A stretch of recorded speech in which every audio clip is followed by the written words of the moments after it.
Hello and welcome to FinextraTV's Predict 2024 series. I'm Hannah Wallace, and joining us in the studio today to share his predictions on payment schemes is Paul Ruggieri, real-time payments, product management at Mastercard. Thanks for joining us in the studio. Hello, how are you? Really good, thank you. I'm interested to hear your predictions around payment schemes, but first it'd be great if you could set the scene for us and tell us what are those big priorities we're seeing for the clearinghouses and the national scheme operators going into 2024, and what should be front of mind, keeping up with the pace set by customer demand? So it's really interesting. We're going to see, I think, in 2024, modernisation of payment infrastructure and payment systems, with a real focus of opening access to as many participants as possible to drive innovation and competition, but also interoperability. But continuing, which is very important in our mind, is safety and security, resilience, and also scalability, because we're seeing transaction volumes grow, and being able to keep up with that capability is very important. We will see that in enhancing our cross-border interoperability to make it seamless transactions to customers so they can see predictability will be a very big key one. Opening our systems, which I just briefly mentioned, around bringing in as many participants as we possibly can, reducing those barriers of entry, and then overlay services, really using the ISO 20022 data, and also looking at how we can use AI and the advancements of AI to help that. Navigating those priorities during 2024 will be critical. All right, well, thank you very much for bringing us up to date. You've highlighted some significant developments there, and cross-border interoperability. I know that's one of your hot topics and one we've discussed in the past, EBA Day. Yes. So let's talk more on that then. What's changed since we last spoke to you about that? So since EBA Day, we spoke a lot about the challenges, the legal frameworks, the technical standards, governance that needs to be across those, plus some of the technical capability that's required. We've seen bilateral agreements between Singapore and Malaysia come out to the industry, also with Hong Kong and Thailand. But the real focus with interoperability across cross-border payments will be really standardising those legal frameworks, the capability that we bring to the market from a Mastercard perspective, because we operate in those spaces around the technical, operational procedures that you would need, but also giving the transparency and predictability of cross-border transactions. So to the customer on the street, it's seamless. We've aligned ourselves to the G20 roadmap, and we continue to focus on Mastercard with the 13 markets that we operate in today. We think we can really help set those legal frameworks, move towards standardizing that cross-border capability and making the customer on the street have a seamless cross-border transaction.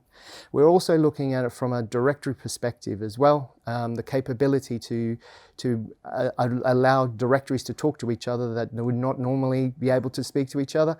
That is a great capability that we're seeing lots of demand in the industry about, because that is a common problem to every customer on the street. Sure, so you've highlighted the priorities there. I'm assuming they're just as important to tackle as each other. And what's your forecast there? So look, my forecast is interoperability will be the key. Standardizing how scheme operators and payment systems talk to each other will be the key opportunity in 2024. I also see that if we bring in the other two priorities that we were just talking about, you'll start to see that overlay services and the value-added services will become very key in driving down fraud and providing data to operators, customers, to be able to stop illicit transactions, stop account takeovers. If we just talk about open access really quickly, one of the things is it's really costly and complex to be part of a real-time payment system. Bringing down those barriers, opening up to participants, to a number of different types of participants, not just bank entities, gives more competition and it drives innovation. We're starved of innovation in the industry around what we can bring to the customer on the street, that it just streamlines those payments. All right, thank you, Paul. And you've touched on what Mastercard are working on a bit already, but I'm interested to hear what you're going to be working on going into 2024. So just touching back on the three priorities, our major focus will be interoperability from a cross-border transaction perspective.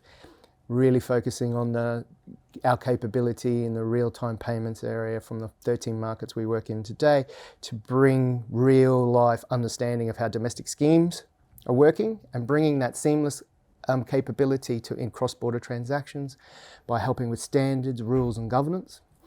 We will also see that factoring into that interoperability, we will start to see that we need to have open access to allow these transactions to be able to be driving innovation, to reduce fraud, and using the ISO 20022 data, again, to drive that piece down. But also, with the further advancements of AI, we should see that helping us be able to drive even more capability across our platforms.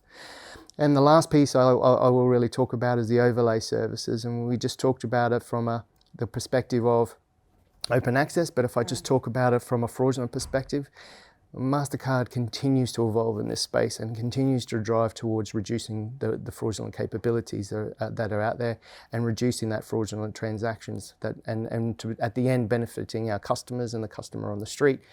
But also we would try to drive towards a continuous using of data to be able to provide more and more information to the scheme operators to be able to provide seamless transactions.